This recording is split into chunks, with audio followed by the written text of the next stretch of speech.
sois une bonne personne, mais ne perds jamais ton temps à devoir le prouver. Et pourquoi est-ce que je dis ça? Restez avec moi. Il y a des personnes gentilles et il y a des bonnes personnes. Une personne gentille, une personne définie par tout le monde comme étant absolument adorable, ça ne l'empêchera pas, par exemple, à la seconde où tu tournes le dos, de te la mettre à l'envers. Parce que la gentillesse, elle peut être fausse et elle peut rimer avec plein d'autres choses, comme l'hypocrisie, par exemple. Alors qu'une bonne personne, c'est quoi? C'est une personne qui est entière. Et ça, c'est complètement différent parce que entière rime avec le fait qu'elle va déplaire. Parce qu'une personne entière, c'est une personne qui n'a pas peur de poser problème dans la mesure où elle n'aura pas peur de dire non à quelqu'un.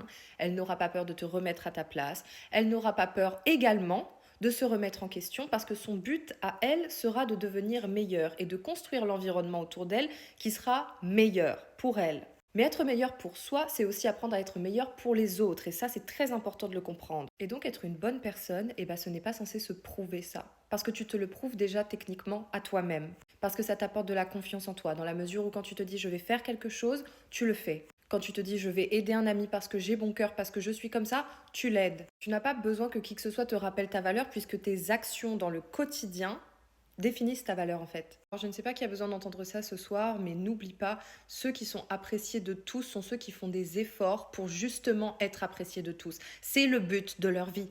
C'est que les gens ne les critiquent pas, c'est que les gens les aiment, c'est que les gens apportent leur approbation. Toi, c'est pas ça tes objectifs de vie, en tout cas j'espère. Tes objectifs de vie, c'est j'en sais rien, trouver le grand amour, te marier, voyager partout dans le monde, ouvrir ton business, peu importe. Et ça forcément tu vas faire des erreurs, forcément tu vas perdre des gens en route, forcément au fur et à mesure que tu vas évoluer, tu vas atteindre un certain niveau, soit où tu t'élèves et les gens auront du mal à te suivre, soit où tu atteins une certaine profondeur. Et pourquoi parfois la vie nous met justement dans ces profondeurs? C'est parce que ce qui n'est pas fait pour nous ne sait pas nager.